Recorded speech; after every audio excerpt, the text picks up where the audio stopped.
오늘부터는 마가복음을 강론하게 될 텐데요. 우리는 마가복음을 시작하기 전에 마가복음의 저자인 마가에 대해서 함께 오늘 첫 번째 시간을 나누고자 합니다.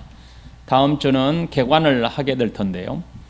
이 마가복음, 특별히 저는 마가복음을 시작하면서 이 마가복음의 저자인 이 마가에 대한 일생을 한번 살폈으면 좋겠다라는 생각이 들었습니다. 왜냐하면 마가의 생애를 살펴볼 때에 아주 중요한 몇 가지 포인트를 발견하게 됩니다. 그것은 마가가 등장하기까지의 역사, 그리고 마가가 등장하고 난 이후에 마가가 바울 사도와 함께 사역하다가 중단했던 역사적 분기점, 그리고 어느 순간에는 베드로의 아들로서, 그리고 바울의 중요한 사역자로서 인생을 마무리 짓게 됩니다. 이런 마가의 일생을 보면서 어떻게 하면 이런 삶을 살아갈 수 있을까? 어떻게 이런 삶을 살았을까? 라는 여러 가지 궁금증이 들게 되었습니다. 그래서 오늘 첫 번째 시간에 마가복음의 저자 마가의 생애를 함께 나누고자 합니다. 이 마가복음의 저자는 뭐 말할 것도 없이 마가죠. 그런데 마가가 사역자로 등장하게 된 시점이 있습니다. 바로 바울 사도가 2차 전도 여행을 시작할 때쯤 바울과 바나바가 마가를 데리고 떠날 것인가, 계속해서 선교 여행을 마가와 함께 할 것인가에 대한 다툼이 벌어지게 됩니다. 이 다툼이 벌어질 때에 마가라고 하는 사람이 극적으로 여러분이 잘 아는 것처럼 등장하게 됩니다.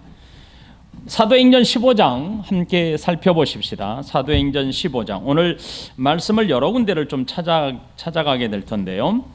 사도행전 15장 36절부터 41절까지입니다. 사도행전 15장 36절로 41절.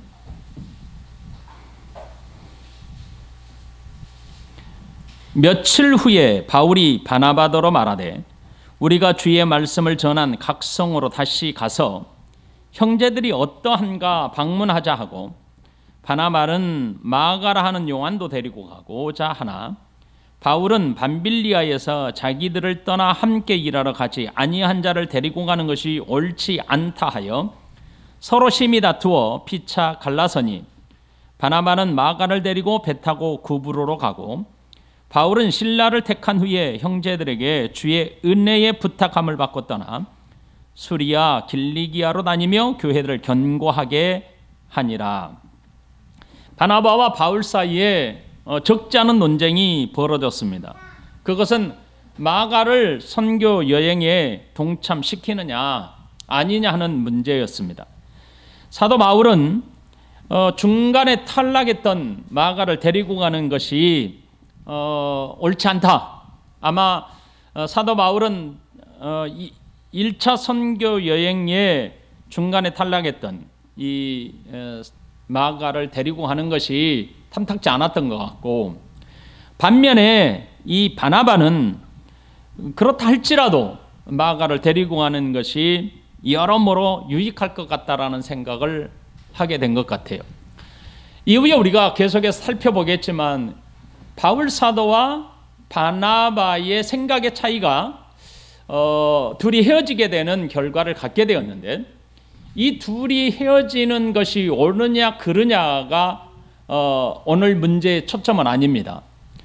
비록 마가를 중심으로 바나바와 바울이 2차 선교여행 때 갈라서게 되고, 이후의 역사는 바울 사도를 중심으로 역사가 진행이 됩니다. 성경의 역사는. 그렇다고 할지라도 성경에 기록되어 있지 않는 바나바와 마가의 역사는 대단히 크다라는 것을 마가복음이나 베드로 사도를 통해서 증거합니다. 그러니까 바울과 바나바가 비록 2차 선교 여행 때 갈라서지만 이 갈라섬에 대한 이유가 신학적인 논쟁이라든지 교리적인 문제라든지 복음의 차이 때문에 갈라선 게 아니고 마가 한 사람에 대한 바울 사도가 용납할 수 없음에 대한 아마 마음에 품은 뜻이 있었을 것이고, 바나바는 또 마가라고 하는 인물을 너무나 잘 알고 있었기 때문에 마가라고 하는 사람을 참여시키는 게 사역에 큰 도움이 될 것 같은 마음의 확신이 있었습니다. 이런 이유 때문에 갈라서게 되고, 이 갈라섬이 사역에 지장이 되거나 서로 충돌이 일어난 게 아니고 서로에게 대단히 큰 보완이 돼서 하나님의 나라가 더 확장되는 일을 가져왔다는 것을 우리는 먼저 이해를 하셔야 합니다. 이런 면에 볼 때 때로는 교회가 분열의 역사가 있습니다. 교회가 분열하는 역사가 있는데, 이 교회가 분열하게 될 때 개인적인 욕심이라든지 개인적인 어떤 정략적인 차원에서 교회가 갈라진다든지, 아니면 교리적인 문제 그리고 어떤 신학적인 복음적인 문제로 갈라지는 것을 제외하고는 정상적으로 하나님의 거룩한 나라가 사역에 있어서 더 큰 확장을 위해서 교회가 분립하는 것은 하나님의 거룩한 나라의 측면에서 보면 상당히 큰 고무적인 일이다, 이렇게 생각이 듭니다. 사실은 바나바도 바울도 놀라운 위대한 사역자들입니다. 우리가 잘 아는 것처럼 바나바도 초대교회의 아주 중요한 인물이었고, 바울도 그랬고 베드로도 그랬고, 이 모든 사람들이, 이 큰 거장들이 함께 복음의 사역을 감당하기보다는 초창기 초대교회 역사에서는 오히려 이렇게 큰 거장들이 흩어져서 복음 전하는 것이 훨씬 더 하나님의 나라 차원에서 훨씬 더 큰 역사를 이룰 수 있는 기회였을 것으로 이해가 됩니다. 아무튼 바울과 바나바가 심히 다투었습니다. 적잖은 논쟁이 이 둘 사이에 일어났던 것 같습니다. 그래서 갈라지게 됐는데, 이 갈라지게 된 큰 문제는 바로 우리가 함께 읽었던 38절, 바울은 밤빌리아에서 자기들을 떠나 함께 일하러 가지 아니한 자를 데리고 가는 것이 옳지 않다, 이렇게 표현합니다. 그래서 이 이유 때문에 서로가 갈라지게 됩니다. 여러분, 왜 이렇게 1차 선교여행 때 이렇게 갈라졌느냐? 그 배경은 이렇습니다. 마가는 복음의 이 현장에 등장하게 된 이 최초에 등장한 시점이 사도행전 12장에 있습니다. 한번 사도행전 12장을 펴보세요. 사도행전 12장 25절. 사도행전 12장 25절. 바나바와 바울이 부조하는 일을 마치고 마가라 하는 요한을 데리고 예루살렘에서 돌아오니라, 이렇게 말합니다. 여기에서 부조는 구제헌금이죠. 안디옥 교회에서 구제헌금을 드렸습니다. 사도 바울의 선교여행 중에 이 예루살렘에 이 구제헌금을 2번에 걸쳐서 이 전달하게 되는 말씀이 나옵니다. 그것은 11장 한번 펴보세요. 11장 29절 30절 28절부터 있겠네요. 그 중에 아가보라 하는 한 사람이 일어나 성령으로 말하되 천하의 큰 흉년이 들리라 하더니 글라우디오 때에 그렇게 되니라. 제자들이 각각 그 힘대로 유대에 사는 형제들에게 부조를 보내기로 작정하고 이를 실행하여 바나바와 사울의 손으로 장로들에게 보내니라. 여기서 사울은 이 유대 이름이고 바울은 헬라 이름이기 때문에 같은 사람이잖아요. 그래서 이 바울과 바나바의 손에 이 안디옥 교회 헌금을 가지고 이 예루살렘 교회를 이루하자, 이렇게 결정을 해서 오늘 12장 25절에 바울과 이 사울이 함께 가서 이 헌금을 전달하고 오는 길에 마가라고 하는 요한을 데리고 예루살렘에서 돌아오게 됩니다. 이 돌아오게 되는데 이 두 번째, 여러분, 그 구제헌금의 사건이 로마서에 기록되어 있잖아요. 사도행전 24장 7절의 배경인데 한번 펴보세요. 24장 17절, 사도행전 24장 17절.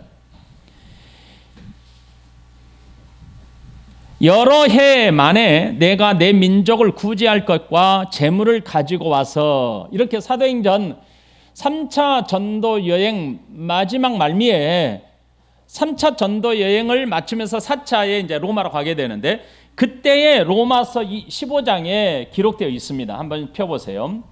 로마서 15장 25절부터 26절. 로마서 15장 25절부터 26절. 그러나 이제는 내가 성도를 섬기는 일로 예루살렘에 가노니 이는 마게도냐와 아가야 사람들이 예루살렘 성도 중 가난한 자들을 위하여 기쁘게 얼마를 연보하였음이라. 사도행전 24장 17절에 이 3차 선교 여행 말미에 이 교회 헌금을 모아서 예루살렘 교회에 전달하고자 하는 계획이 있었고 그렇게 예루살렘 교회에 전달하였습니다. 그리고 그 전달이 성공적으로 마치고 난 이후에 로마로 가서 복음을 전했던 바울 사도의 여행 중에 두 번에 걸쳐서 구제 헌금이 예루살렘에 전달하는 사건으로 기록됩니다. 그 두 번 중에 첫 번째 구제 헌금을 전달했을 때 돌아오는 길에 누구를 데리고 왔냐면 바로 마가를 데리고 옵니다. 마가라고 하는 요한을 데리고 오는데 이 마가라고 하는 요한을 안디옥으로 돌아갈 때 데리고 왔습니다. 그리고 안디옥 교회는 다시 이 바울과 이 바나바를 이 선교 여행으로 선교사로 파송하게 됩니다.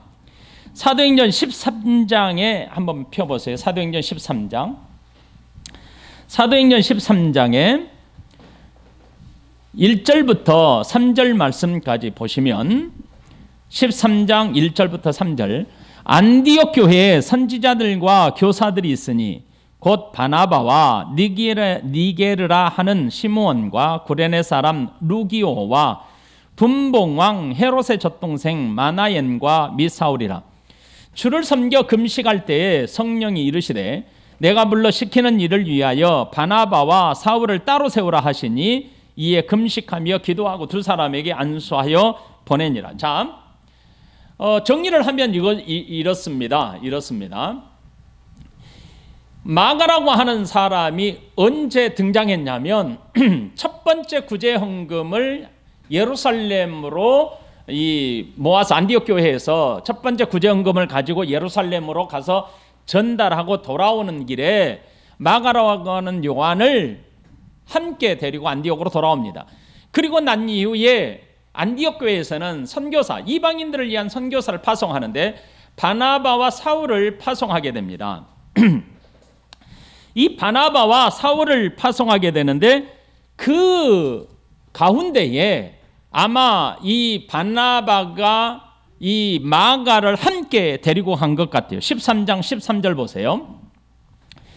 바울과 및 동행하는 사람들이 바보에서 배 타고 밤빌리아에 있는 버가에 이르니 요한은 그들에게서 떠나 예루살렘으로 돌아갔더라. 이렇게 말하죠.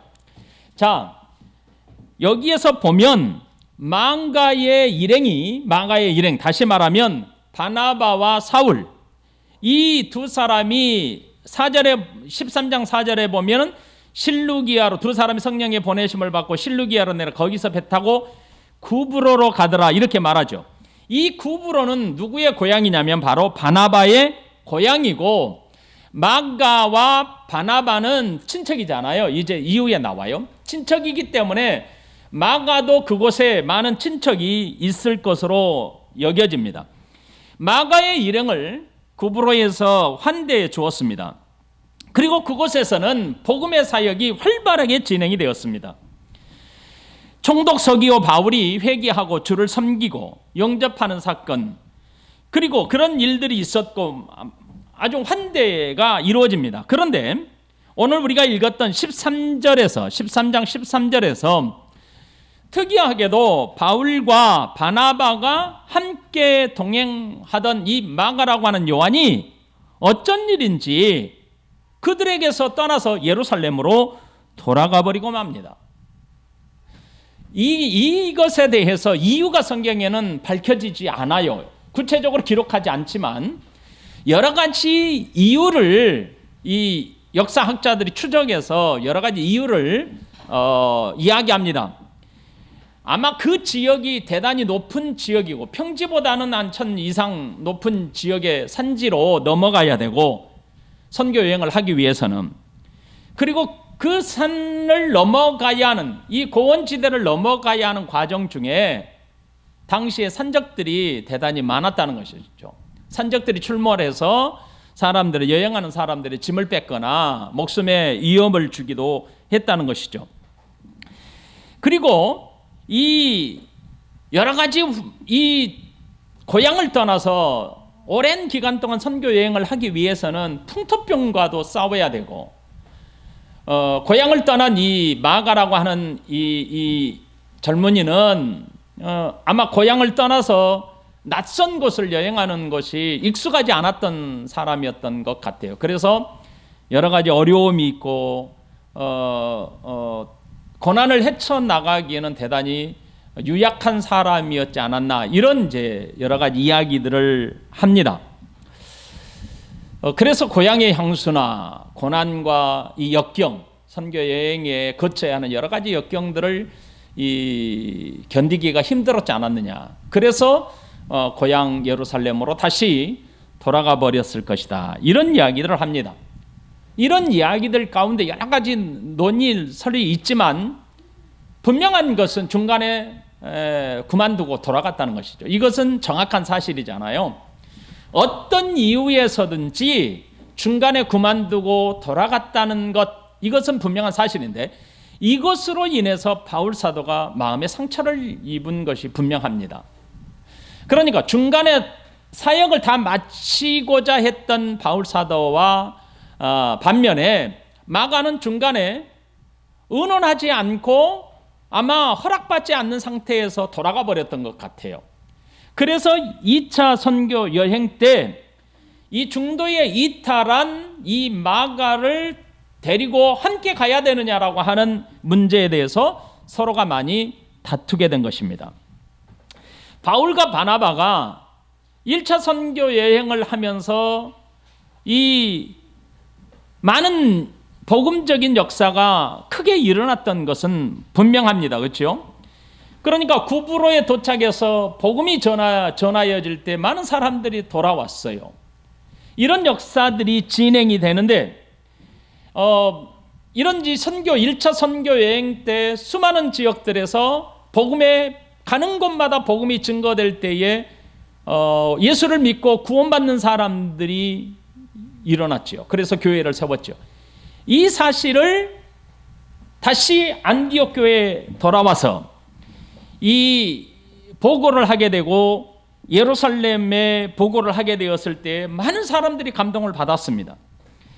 그리고 오늘 우리가 함께 읽었던 사도행전 15장에 37절부터 예루살렘에 가서 그런 역사가 이루어졌다는 것을 보고를 했죠. 많은 분들이 감동을 받았고, 사도행전 37장 우리가 함께 읽었던 말씀이죠. 이 말씀은 제2차 선교 여행을 계획하고 바나바와 함께 출발하고자 할 때 문제가 바로 마가 때문에, 마가라고 하는 요한 때문에 멈칫하게 됩니다. 그래서 두 번째 선교 여행 때 마가가 참여하지를 못해요. 바울 사도와 함께 참여하지를 못합니다. 대신 누가 데리고 갔냐면 바로 바나바가 그를 데리고 갑니다. 이후의 역사는 마가가 어떤 사역을 감당했는지 역사가 기록되지 않아요. 다만 그의 삶에 어떤 역전이 일어났었던 내용이 성경의 구석구석에 흔적으로 남아 있어요. 그게 골로새서 4장 10절 말씀이 있습니다. 한번 펴보세요. 골로새서 4장 10절 말씀.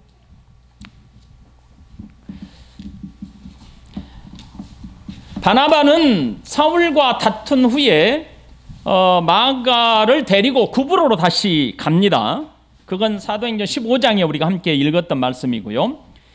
그리고 난 이후에 사도행전에서는 바나바나 마가의 행적이 나타나지 않죠.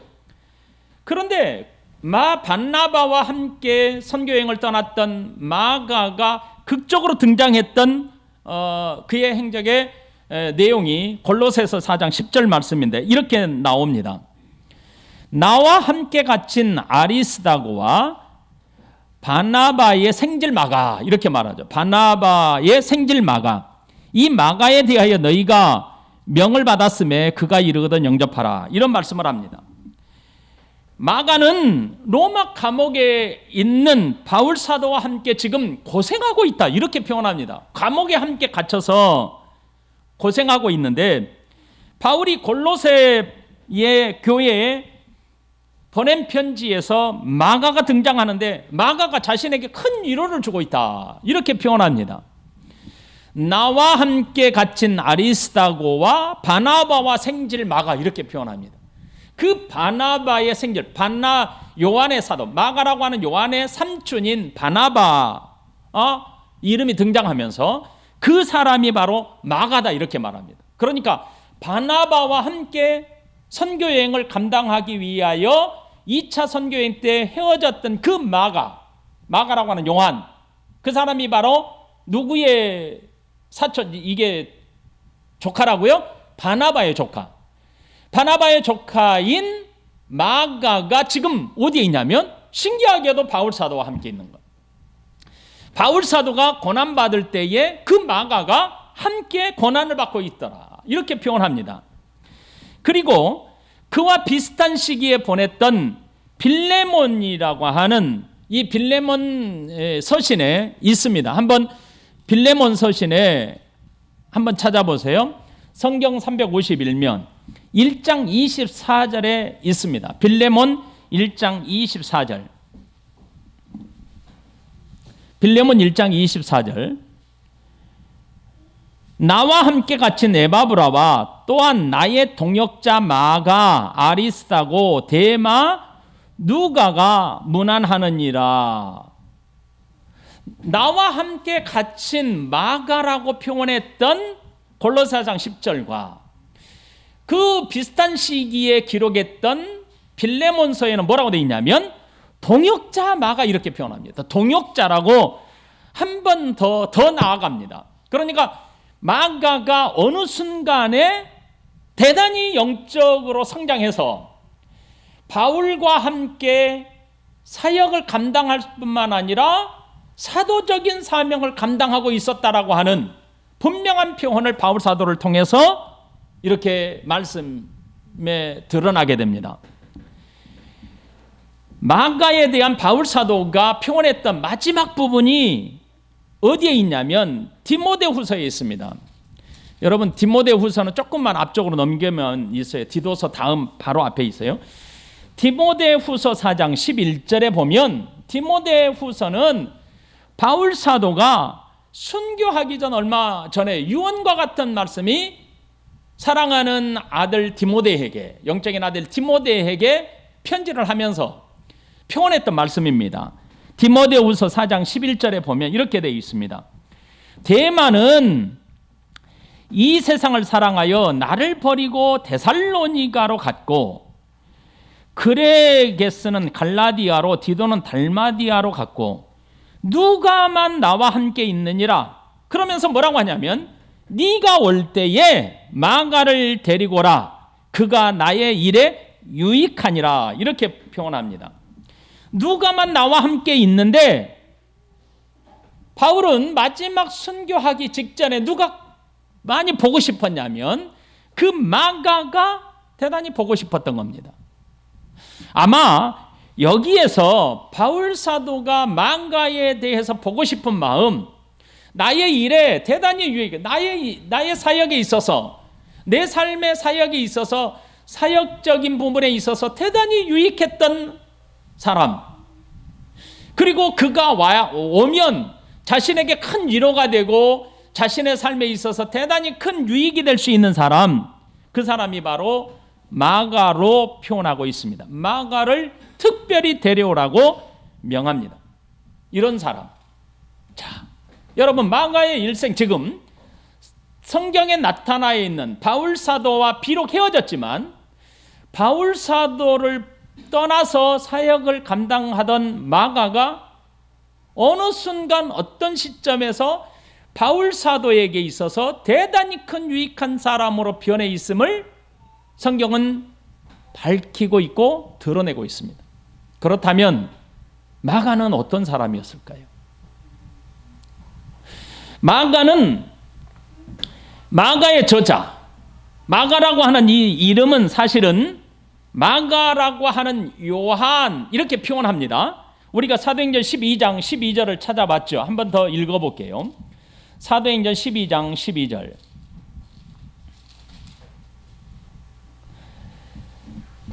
사도행전 12장 12절에 이렇게 말합니다.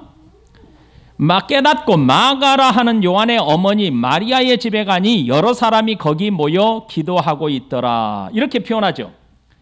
마가와 요한, 마가라고 하는 요한 이렇게 표현하는데, 여러분 잘 아는 것처럼 요한은 히브리식 이름입니다. 유대식 이름이에요. 그리고 마가는 바울 사도와 같이 로마식 이름이에요.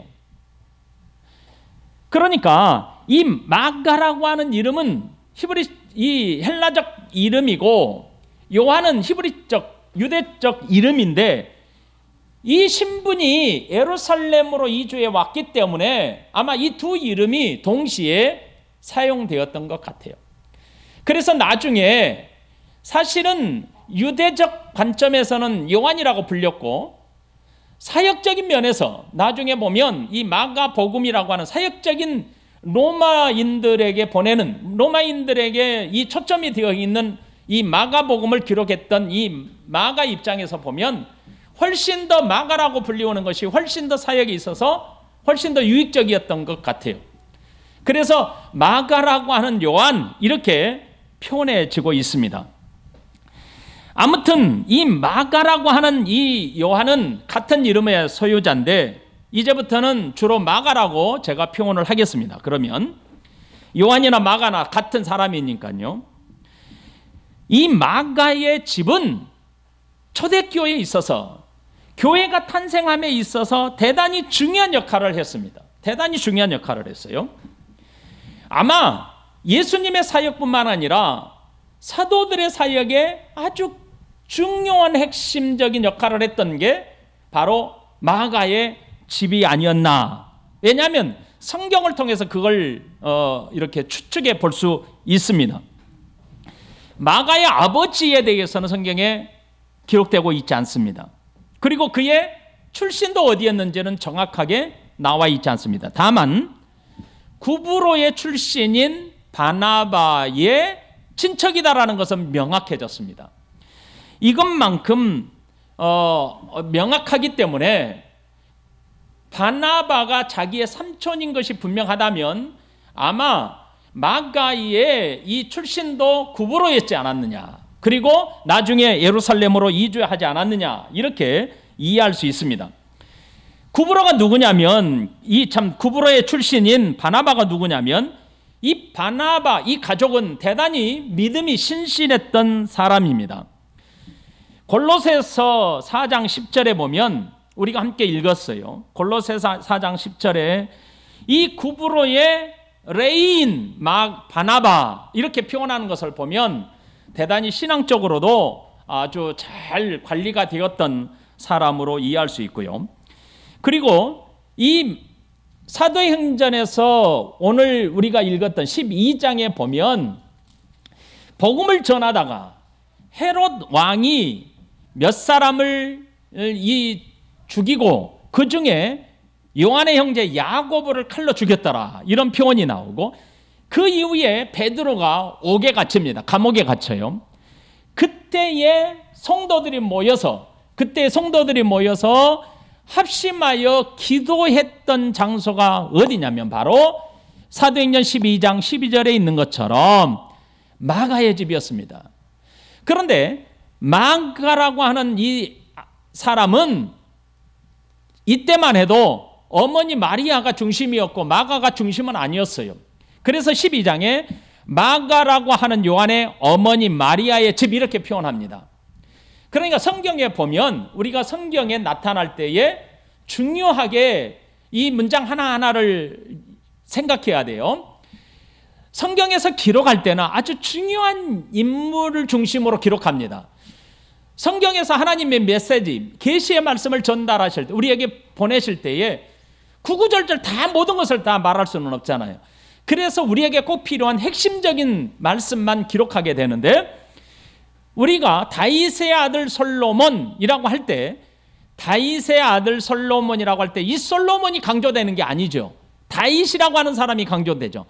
다윗의 아들 솔로몬, 그럴 때 솔로몬은 다윗의 정통성을 가지고 있고 하나님이 다윗에게 약속한 언약의 메시지가 다윗에게 흘러가고 있음을 강조하기 위한 말씀으로 표현할 때 다윗의 아들 솔로몬 이렇게 표현합니다. 다시 말하면 이 마가라고 하는 사람이 지금까지는 중심이 아니에요. 사도행전 12장까지 보면. 그러니까 마리아, 어머니 마리아의 집이라고 할 때 거기가 바로 마가의 집이었죠. 그런데 그 마가의 집에 교회라고 하는 표현, 이 교회에 모여 있어 저들이 함께 기도했던 아주 중요한 역할을 감당했던 사람이었다. 그 집이었다. 이렇게 표현해 볼 수 있어요. 그러면 그 가정에 대해서 한 번 더 어떻게 이렇게 신앙이 투철했을까라고 하는 것을 거슬러 올라갈 수 있는 본문이 하나가 있어요. 한번 사도행전 4장을 펴보세요. 사도행전 4장. 사도행전 4장 36절.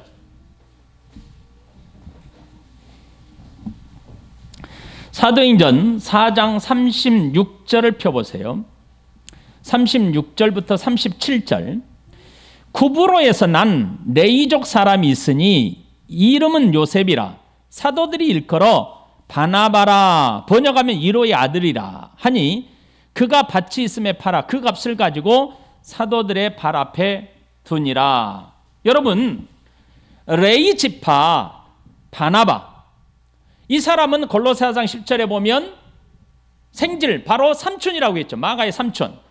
그러니까 이 바나바는 어떤 사람이었냐면 초대교회 성령 강림 사건이 있고 난 뒤에 교회가 이루어지고 난 뒤에 교회를 위하여 교회가 설립이 되고 교회가 세워지기 위하여 필요한 물질을 자기의 전 재산을 팔아서 자기의 재산을 팔아서 교회에 헌금함으로 교회에 드림으로 사도들이 그 재정을 가지고 초대교회를 이루었던 초대교회 힘있게 사역을 감당할 수 있었던 중요한 사람이 누구였냐면 바로 바나바였습니다. 그러니까 바나바가 마가의 삼촌이었단 말이죠. 그러니까 미루어 짐작컨대 마가는 대단히 훌륭한 신앙적인 가정 배경에서 자랐을 가능성이 있고 또 하나는 그의 집에서 사도들이 모였고 성도들이 모여서 일심으로 베드로를 위하여 기도할 만큼 뜨거운 열정의 모습을 그대로 마음에 품었던 사람이 바로 마가였다. 이렇게 표현해 볼 수 있습니다. 그러니까 초대교회의 최초의 교회 공동체가 세워지는데 그 최초의 교회 공동체의 가정이 바로 마가 가정이었다. 이렇게 표현해 볼 수 있습니다. 사도행전 12장 5절 펴보세요. 사도행전 12장 5절 말씀. 이에 베드로는 옥에 갇혔고 교회는 그를 위하여 간절히 하나님께 기도하더라. 교회가 바로 어디였냐면 바로 마가라고 하는 요한의 어머니 마리아의 집이란 말이죠. 베드로가 그곳에 찾아가서 문을 두드렸을 때에 로데라는 계집이 나와서 베드로의 목소리 듣고 깜짝 놀라서 유령인가 하고 가서 보고하고 나와서 봤더니 베드로였다는 것이죠. 그만큼 마가의 집이 초대교회에 지대한 역할을 했는데 여러분 그 집이 다락방이 얼만큼 우리가 말하는 이 다락방이 조그마한 다락방이 아니에요. 많은 사람 100명이 넘는 사람이 모여서 예배드릴 정도로 큰 장소였다는 것이죠.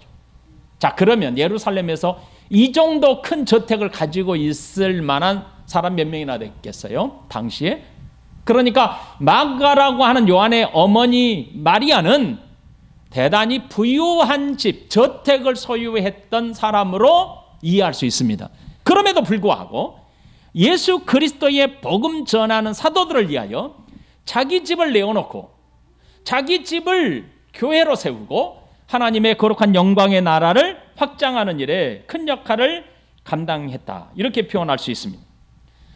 이후에 학자들이 도대체 마가의 다락방이 도대체 어떤 역할을 했느냐라고 찾아서 들어가 보니 예수님께서 마지막 만찬을 할 때 찾았던 다락방, 그리고 120명 문도가 모여서 간절히 기도하여 성령 강림을 기다렸다가 성령 강림을 받았던 장소, 이렇게 추측합니다. 그러나 이것은 정확하지는 않아요. 그만큼 마가의 집이 컸기 때문에 아마 그러지 않았을까라는 추측을 하게 됩니다. 아무튼 이런 과정 중에, 이런 배경 속에서 마가가 자라왔어요. 그런데 또 하나, 우리가 마가복음 이제 시작하면 마가에 대해서 정확하게 우리가 더 많이 표현해 보게 될 거예요. 마가가 언제 기록했느냐라는 역사도 대단히 중요해요. 왜냐하면 마가복음이 사복음서 중에 가장 먼저 기록됐거든요. 그러니까 이 마가복음이 사복음서에 가장 먼저 기록되었기 때문에 그 중요성은 사복음서가 다 중요하지만 사실은 마가복음이 대단히 큰 중요한 위치를 차지하고 있다는 것을 우리가 먼저 이해를 하셔야 할 것입니다. 그런데 마가복음에는 다른 복음에서 있지 않는 독특한 기록이 하나 나와요. 한번 마가복음 찾아보세요. 마가복음 14장, 마가복음 14장 51절부터 52절 말씀 보면, 마가복음 14장 51절 52절, 한 청년이 벗은 몸에 배 혼이불을 두르고 예수를 따라가다 무리에게 잡힘에 배 혼이불을 버리고 벗은 몸으로 도망하니라. 이때는 언제였냐면 바로 마지막 만찬이 이루어지고 난 뒤에 예수님이 붙잡힐 때의 상황이에요. 예수를 따라가다가 그만 급하여 제자들이 도망갈 때 자신도 이 겉옷을 버리고 도망갔어요. 홀몸으로 그냥. 이게 뭐냐면 이때의 이 배 혼이불은 세마포 옷이거든요. 굉장히 비싼 옷이에요. 여러분, 유대인들은 이 겉옷이 저녁에는 이불이 되잖아요. 그러니까 세마포를 입고 다닐 만큼 부유한 가정에서 자랐다라고 볼 수 있어요. 그런데 이 사람이 마가의 본인인지 아닌지는 나중에 우리가 살피게 될 거예요. 만일 마가였다면, 이 청년이 마가 자신의 표현이었다면 대단히 부유한 가정이었을 것이고, 예수님의 복음 전함, 하나님의 나라를 전함에 있어서 마가가 대단히 많이 들었을 것이고, 이렇게 이해할 수 있습니다. 이런 환경에서 마가가 자랐다는 것이죠. 그리고 바울 사도와 바나바와 함께 선교 여행을 감당하고, 비록 그가 2차 선교 여행 때 함께 하지는 못했지만 바나바를 통하여 복음 전함에 있어서 함께 갔던 것입니다. 그래서 바울 사도에게 있어서 나중에 바울이 감옥에 갇혀 있을 때 마가가 바울에게 찾아와서 바울에게 큰 위로의 사역을 감당했던 사람. 그래서 바울 사도는 마지막 자신의 인생 가운데서 보고 싶은 사람의 이름을 거론할 때 자기가 외롭고 힘들 때 찾았던 사람, 바로 마가의 얼굴을 보고 싶었던 것 같습니다. 디모데에게 바울 사도는 표현했지요. 네가 올 때 마가를 꼭 데려왔으면 좋겠다. 아마 1차 선교여행 때 중단에 탈락했던 마가가 2차에 자기와 함께하지 못하면서 어느 순간 자기에게 찾아와서 자기에게 큰 위로의 사역자로, 동역자로 일했던 마가가 마지막 자기가 순교하기 직전에 마가의 얼굴을 보고 싶어서 데려오라고 부탁할 만큼 바울에게는 마가라고 하는 사람은 독특한 인정받았던 사람이었습니다. 그리고 또 하나는 바울에게는 디모데가 있었다면 베드로에게는 마가가 있었습니다.